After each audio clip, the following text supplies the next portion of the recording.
જય શ્રી કૃષ્ણ મારા વાલા વિદ્યાર્થીઓ, આજે આપણે ફરી પાછા વર્તુળની એક્સ્ટ્રા થિયરી સાથે એક્સ્ટ્રા દાખલા સાથે મળીએ છીએ. લાસ્ટ વિડિયોમાં પણ આપણે થોડાક એક્સ્ટ્રા દાખલાની ચર્ચા કરી હતી, સાબિતીની ચર્ચા કરી હતી. આજે આપણે થોડાક દાખલા જે એમસીક્યુ પ્રકારના પણ છે તેના વિશેની થોડીક આ વિડિયોમાં ચર્ચા કરશું. અહીંયા રકમ તમને આપેલી છે કે 5 સેમી ત્રિજ્યાવાળા વર્તુળના વ્યાસ AB ના અંત્ય બિંદુ A માંથી વર્તુળને સ્પર્શક x a y છે. વ્યાસ નથી દોર્યો પણ એક બિંદુ દોરેલું છે. એ બિંદુ આખો દોરો હોય તો અહીંયા સુધી વ્યાસ આવે, અહીંયા B બિંદુ આવે. આ બિંદુ થશે આપણા માટે B. AB ના અંત્ય બિંદુ A માંથી સ્પર્શક દોરેલો છે કયો? x a y. એક બાજુ x છે, એ બાજુ y છે. જીવા CD A માંથી એટલે A થી 8 સેમી અંતરે છે, તો એક જીવા દોરેલી છે આપણે CD જીવા, જે એ બિંદુથી અંતર એનું કેટલું છે તો કે 8 સેન્ટીમીટર છે. આ અંતર 8 સેન્ટીમીટર આપેલું છે, રાઈટ? ચાલો, અને એમ કીધું છે કે આ જીવા xy ને સમાંતર છે.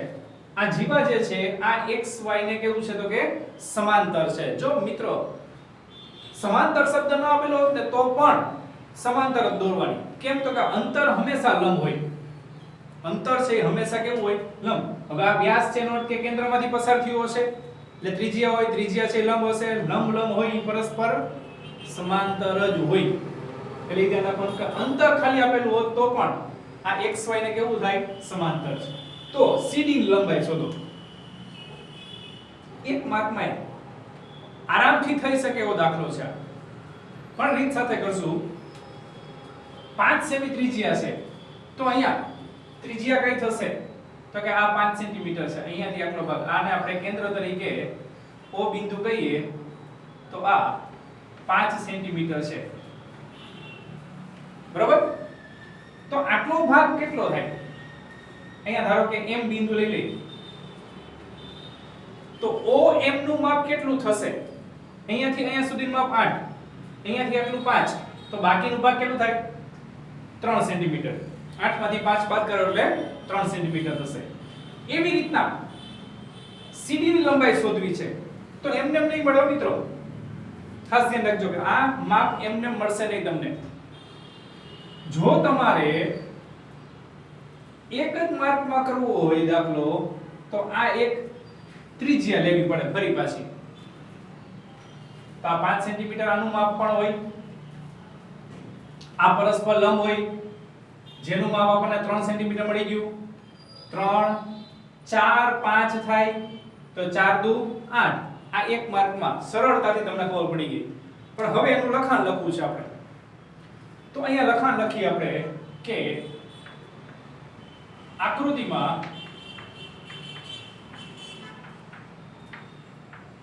O કેન્દ્રવાળા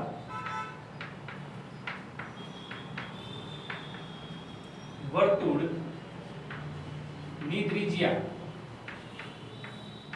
5 સેમી છે. AB વ્યાસના અંત્ય બિંદુમાંથી અંત્ય બિંદુ A માંથી સ્પર્શક x a y છે. એ બિંદુમાંથી સ્પર્શક કયો છે તો કે x a y સ્પર્શક દોરેલો છે. જીવા CD સમાંતર xy તથા A થી અંતર 8 સેન્ટીમીટર છે. તો આ AM લંબ શું થશે? CD, જે ક્યાંથી પસાર થશે તો કે કેન્દ્ર O માંથી પસાર થશે. હવે માપ લખીએ તો AM બરાબર કેટલા છે તો કે 8 સેન્ટીમીટર. OA બરાબર થાય OC બરાબર ત્રિજ્યાનું માપ કેટલું છે તો કે 5 સેન્ટીમીટર. તો તેથી અહીંયા OM કેટલું થાય તો કે OM બરાબર AM માઈનસ OA એટલે કે 8 ઓછા 5 બરાબર થશે 3 સેન્ટીમીટર. આ OM નું માપ પડી ગયું. આ પણ જરૂરી છે, આ માપ જે છે તે 3 સેન્ટીમીટર મેળવવા. હવે OC પણ ત્રિજ્યા છે, OM ખબર પડી ગઈ આપણને 3, તો CM મળી જાય. હવે O માંથી CD પર દોરેલ લંબ જીવાને શું કરે તો કે દુભાગે છે. આ નિયમ યાદ હોય તો સરળતાથી પ્રશ્ન આપણો સોલ્વ થઈ જાય. તો અહીંયા OM લંબ શું છે તો કે CD. તો ત્રિકોણ કયો લઈએ આપણે OCM માં ખૂણો M બરાબર 90. તો પાયથાગોરસ પ્રમેય મુજબ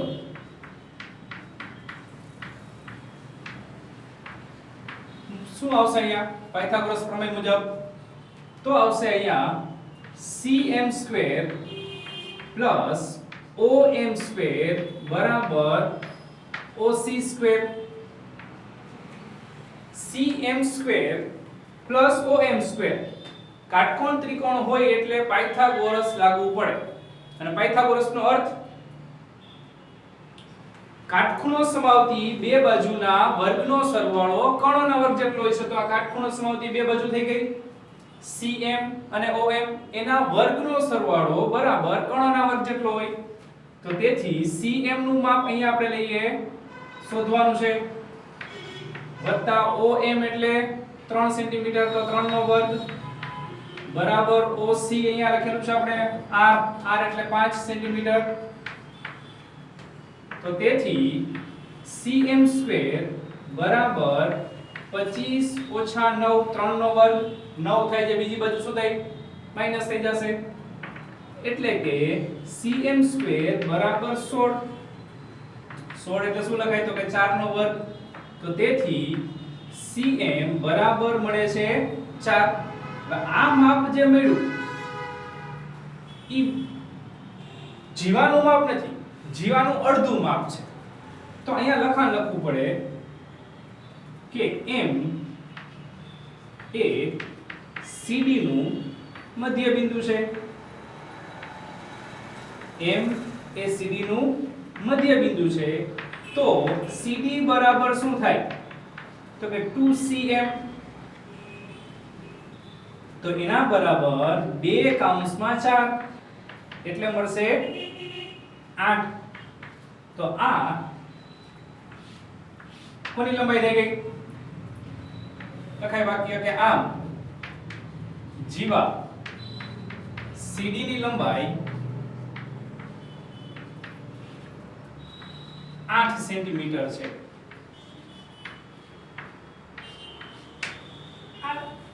દાખલો ગણવાનું કીધું તો દાખલો થઈ જાય, અને MCQ માં આવે તો પણ સરળતાથી થઈ શકે. મેં તમને કીધું સમજાવ્યું આ પ્રમાણે કે શું કરવાનું છે તમારે કે આ કુલ અંતર 8 સેન્ટીમીટર, એમાંથી ત્રિજ્યા બાદ કરો એટલે બાકીનું અંતર મળી ગયું. ખ્યાલ આવી ગયો? તો બાકીનું અંતર 3, ફરી પાછું આને બેને જોડે એટલે ત્રિજ્યા થઈ ગઈ. તો પાયથાગોરસ ત્રિપુટી મુજબ 9 માં 3 માં તો આપણે આટલા દાખલા ઘણા બધા કરી ગયા. તો એક માર્કમાં તો ઝડપથી થઈ જાય છે. લખાણ થાય તો બધું લખાણ લખવું પડે બરાબર. એટલે આમ દાખલો સહેલો છે. ચલો આનો એક સ્ક્રીનશોટ પાડી લો તમે.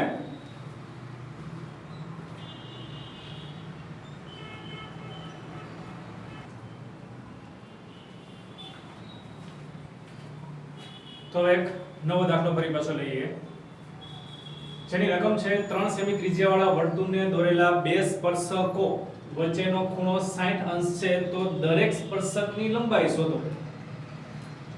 3 સેમી ત્રિજ્યા આપી છે. તો આ વર્તુળ છે જેની ત્રિજ્યા કેટલી છે આપણા માટે 3 સેન્ટીમીટર.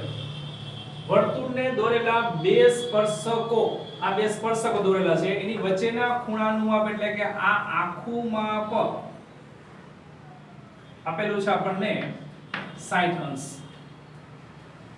તો તો દરેક સ્પર્શકની લંબાઈ શોધો, એટલે કે આ બે સ્પર્શકના માપ સરખા તો હોય પણ કેટલા કેટલા છે આપણે શોધવાનું છે. તો આને આપણે દાખલા તરીકે એ બિંદુ કહીએ તો આ સ્પર્શ બિંદુ છે B, આ બીજું સ્પર્શ બિંદુ લઈએ C. આ OB ત્રિજ્યા થશે જેનું માપ આપેલું છે આપણને 3 સેન્ટીમીટર.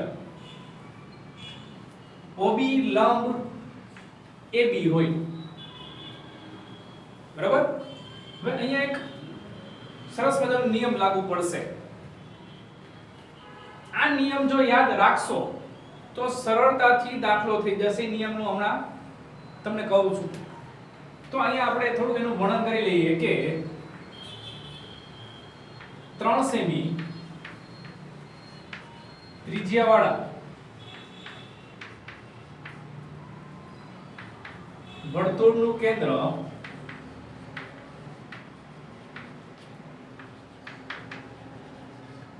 O છે.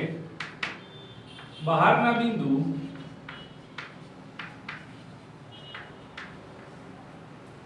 A માંથી સ્પર્શકો AB અને AC છે, જેથી ખૂણો BAC બરાબર 60 અંશ થાય. એવા સ્પર્શકો છે જેથી BAC બે સ્પર્શકો વચ્ચેના ખૂણાનું માપ આપણે કેટલું થાય તો કે 60 અંશ થાય. તે મુજબ એ બિંદુમાંથી સ્પર્શકો દોરેલા છે. રાઈટ. ચલો આ OA રેખાખંડ ઈ શું કરે છે તો કે આ બેના સરખા ભાગ કરે. તો અહીંયા લખીએ કે OA એ ખૂણા BAC નો દ્વિભાજક છે. આપણે અગાઉ વિડિયોમાં જોઈ ગયા છીએ, સાબિત પણ કરેલું છે કે OA રેખાખંડ એ સ્પર્શક વચ્ચેના ખૂણાનું અને કેન્દ્ર આગળ બનતા ખૂણાનો દ્વિભાજક છે. તો તેથી ખૂણો OAB નું માપ કેટલું થાય તો કે ખૂણા BAC કરતા અડધું. આટલો ખૂણો આપણે જોતો હોય તો કેટલો થશે OAB BAC કરતા અડધો, એટલે કે 60/2 બરાબર થશે 30 અંશ. આ ખૂણાનું માપ આપણને 30 અંશ મળી ગયું. ખૂણાનું માપ કેટલું મળી ગયું છે આપણને 30 અંશ મળી ગયું છે. હવે માની લો કે આ વર્તુળ નથી, વર્તુળ નથી તો ત્રિકોણ બન્યો. જો OB લંબ શું થાય તો કે AB થાય. કોના મુજબ? પ્રમેય 10.1 મુજબ લખી શકાય. તો ત્રિકોણ OBA માં ખૂણો B બરાબર 90 અંશ છે તથા ખૂણો OAB બરાબર 30 અંશ છે. હવે નિયમ યાદ રાખજો કે કાટકોણ ત્રિકોણમાં કોઈ પણ એક ખૂણો 30 અંશનો હોય. જો કાટકોણ ત્રિકોણ ફરજિયાત બોલું છું. કાટકોણ ત્રિકોણમાં કોઈ એક ખૂણો 30 અંશનો હોય તો આ ખૂણાની સામેની બાજુનું માપ કર્ણ કરતા અડધું હોય. આ બહુ અગત્યનું વાક્ય છે. તો આ ખૂણાનો 30 અંશ છે, 30 અંશની સામેની બાજુ થાય ત્રિજ્યા OB, તેનું માપ કર્ણ એટલે OA કરતા અડધું જ હોય હંમેશા. તો કર્ણનું માપ જો કેટલું થાય? ત્રિજ્યા કરતા બમણું, સામેની બાજુ કરતા બમણું થાય. તો તેથી કર્ણ OA બરાબર શું થશે તો કે 2OB 2 ગુણ્યા OB જેટલું થશે, એટલે કે 2/3 બરાબર 6 સેન્ટીમીટર. કોનું માપ થઈ ગયું તો કે કર્ણનું માપ મળી ગયું. રાઈટ. ચલો હવે AB શોધવું છે, મળી જાય. આ વસ્તુ તેની છે 30 અંશની સામેની બાજુનું માપ કર્ણ કરતા અડધું હોય. તો હવે પાયથાગોરસ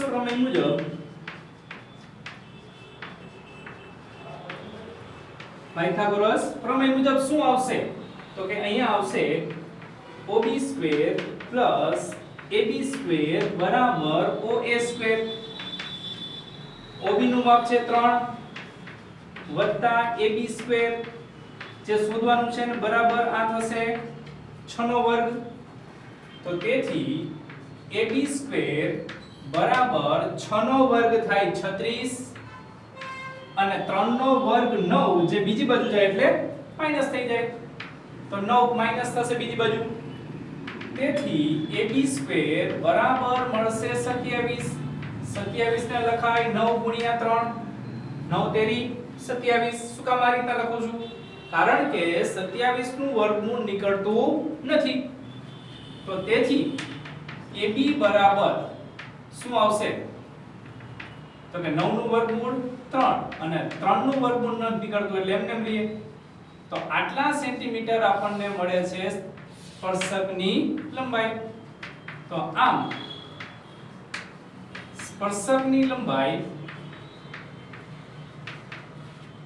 કેટલી છે? તો કે 3 વર્ગમૂળ 3 સેન્ટીમીટર છે. આ એનો જવાબ છે. આ ખાસ યાદ રાખો કઈ રીતના થયો એ દાખલો. આ ખ્યાલ આવી ગયો? એક નિયમ ખાસ યાદ રાખવાનો છે અહીંયા. આ નિયમની સમજૂતી આવશે તમારે આગળ ચેપ્ટર નંબર 8 માં.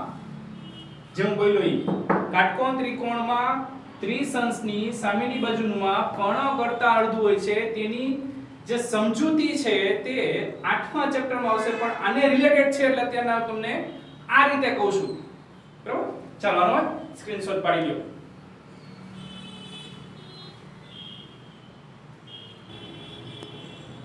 તો આગળ આપણે એક્સ્ટ્રા દાખલાની રકમ છે ચતુષ્કોણ ABCD એક વર્તુળને પરિગત છે.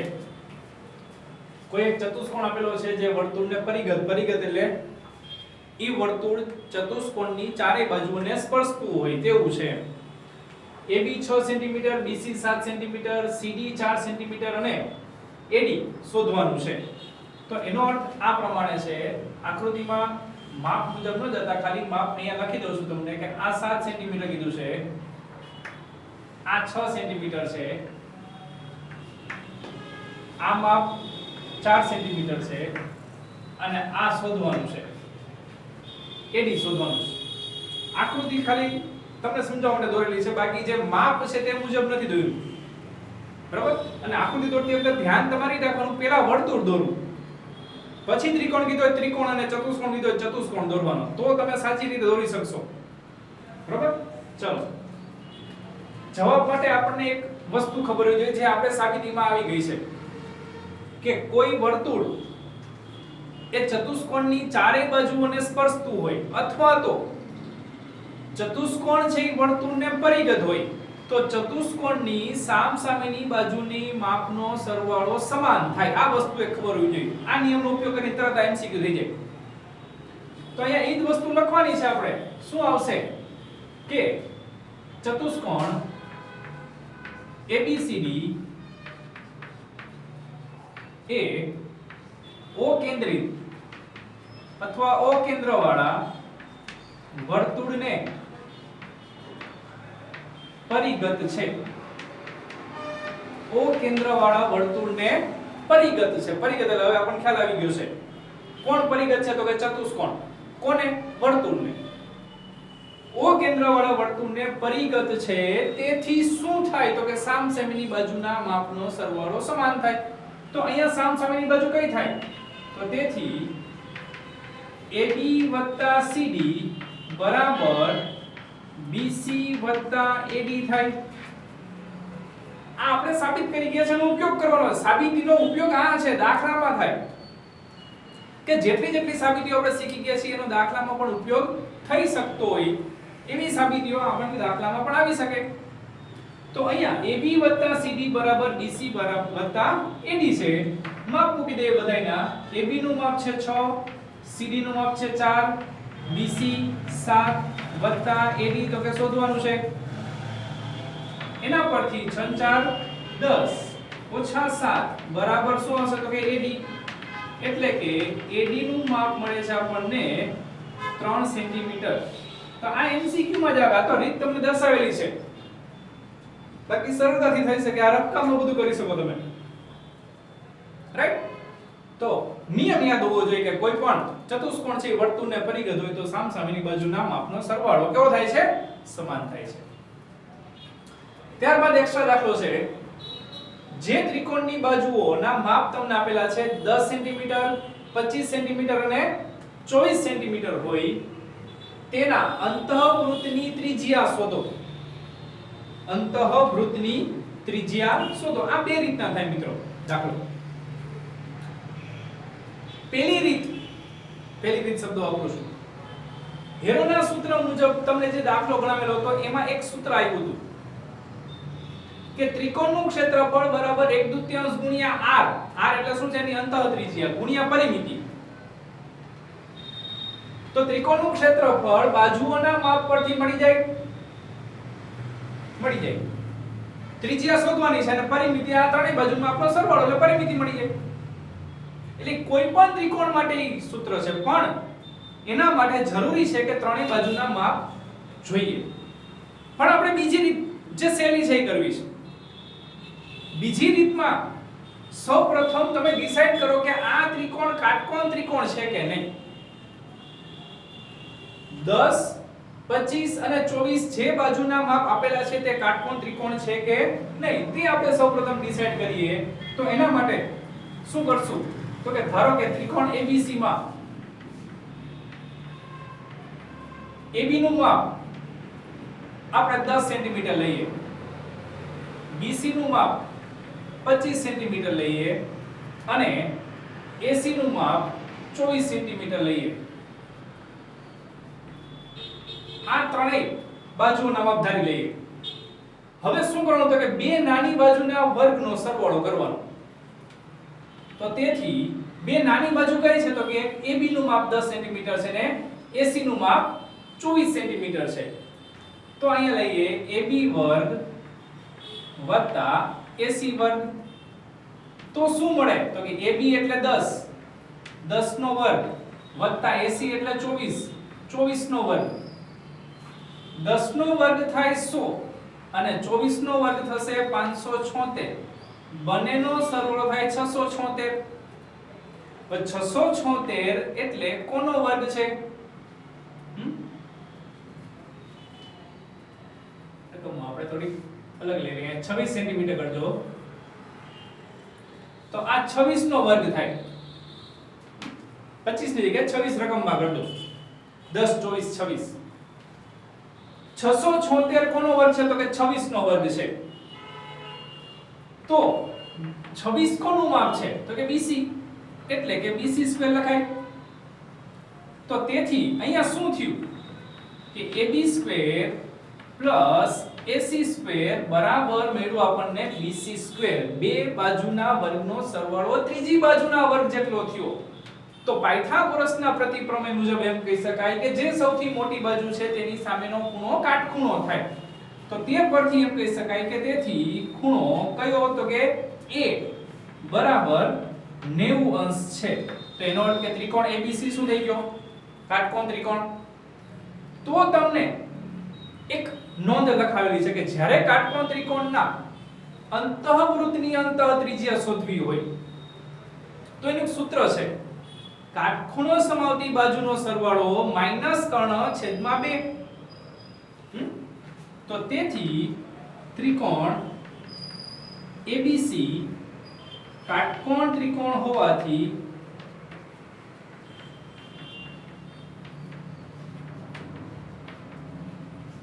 અંતઃ ત્રિજ્યા r બરાબર શું આવે? તો કે કાટખૂણો સમાવતી બે બાજુ કઈ કઈ છે? તો કે AB અને AC માઈનસ કર્ણ એટલે BC છેદમાં 2. આ સરળતાથી મળી જાય આપણને. AB નું માપ 10 વત્તા 24 માઈનસ 26 છેદમાં 2. 10 ને 24 થાય 34. 34 માંથી 26 બાદ કરો તો 34 ઓછા 26 છેદમાં 2 એટલે કેટલા મળે? તો કે 8 ના છેદમાં 2 બરાબર કેટલા આવશે? 4.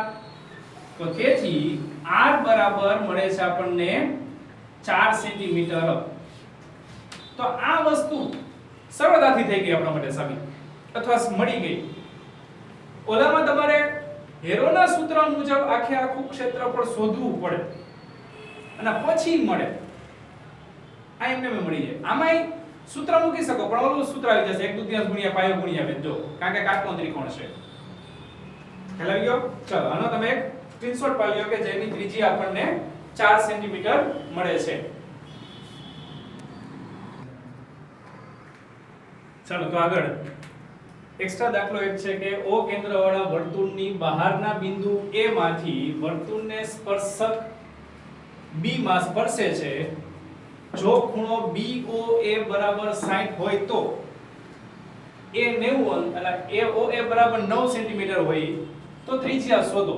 આ તમારે જાતે ગણવાનો છે આ દાખલો. આ એક એક્સ્ટ્રા દાખલો જે હમણાં આ જ વિડિયોમાં થઈ ગયેલો છે એના જેવો છે પણ આકૃતિ સરસ દોરશો તો તમને ખ્યાલ આવશે. બરાબર? કયો નિયમ લાગુ પડે છે કહી દઉં છું. ત્રિશંકની સામેની બાજુનું માપ કર્ણ કરતા અડધું હોય તે નિયમ લાગુ પડશે. હવે નોંધ જોઈએ તો આ નોંધ છે એ તમારા કોર્સમાંથી પણ તમને સમજાવવા માટે ખાલી કહી દઉં છું અહીંયા કે સમાંતર બાજુ ચતુષ્કોણ ન હોય તેવો ચતુષ્કોણ વર્તુળને પરિગત હોય. આ ચતુષ્કોણ જે છે તે સમાંતર બાજુ નથી. તેવો કોઈ પણ ચતુષ્કોણ જ્યારે વર્તુળને પરિગત હોય, પરિગત એટલે ખ્યાલ આવી ગયો છે આપણને હવે. તો ચતુષ્કોણની સૌથી મોટી બાજુની સામેની બાજુ સૌથી નાની હોય છે. જે બાજુ સૌથી મોટી હોય તેની સામેની બાજુ કેવી હશે? સૌથી નાની જ હશે. આ તમારે ખાલી યાદ રાખવાનું છે, એની સાબિતી નથી કરવાની કે ચતુષ્કોણની જે બાજુ સૌથી મોટી હોય તેની સામેની બાજુ સૌથી નાની થાય ને જે બાજુ સૌથી નાની હોય તેની સામેની બાજુ સૌથી મોટી થાય. આ એક વસ્તુ યાદ રાખવાની છે. તો અહીંયા તમે જોઈ શકો છો કે BC બાજુ સૌથી મોટી છે તો AD બાજુનું માપ કેવું થશે? સૌથી નાનું જ થશે. તો એવી રીતના જ એક નોંધ લઈએ આપણે કે બે સમકેન્દ્રી વર્તુળોમાં મોટા વર્તુળની એક એવી જીવાઓ કીધું છે એટલે ઘણી બધી આવે જે નાના વર્તુળને સ્પર્શતી હોય. મોટા વર્તુળમાં જીવા ઘણી બધી હોય પણ એની બીજી ખાસિયત એમ કીધું છે કે જે નાના વર્તુળને સ્પર્શે છે તેવી તમામ જીવાઓ સમાન હોય છે. તો અહીંયા આકૃતિ દોરેલી છે એમાં આપણે સમજીએ કે આ નાનું વર્તુળ છે, આ મોટું વર્તુળ છે. મોટા વર્તુળની આ જીવા લીધી છે AB અને બીજી જીવા છે CD. આ બે જીવા લીધી AB અને CD. બંને જીવા નાના વર્તુળને શું કરે છે? કે સ્પર્શે છે. જો આ બંને જીવા નાના વર્તુળને સ્પર્શતી હોય તો એમ કહી શકાય કે AB બરાબર CD થાય જ. પણ આ એક જીવા વધારાની લો, ધારો કે PQ. તો આ PQ જીવા છે તે નાના વર્તુળને સ્પર્શતી નથી. નાના વર્તુળને સ્પર્શતી નથી સ્પર્શતી તો એ આ બેના માપ જેટલું એનું માપ ન હોય. આ એક ધ્યાનમાં રાખવાનું છે કે એવી તમામ જીવા કે જે નાના વર્તુળને સ્પર્શે તો તે એકબીજાને શું હશે? સમાન હશે. એની સાબિતી થઈ શકે કાટકોણ ત્રિકોણ મુજબ જ થઈ શકે છે. રાઈટ? તો આ એક નોંધ તમે યાદ રાખી લેજો. હવે આ ચેપ્ટર આજે આપણે અહીંયા પૂર્ણ કરીએ છીએ. નેક્સ્ટ વિડિયો જ્યારે આવશે ત્યારે નવા ચેપ્ટર સાથે આપણે ફરી પાછા મળીશું. ત્યાં સુધી જય હિન્દ, જય ભારત.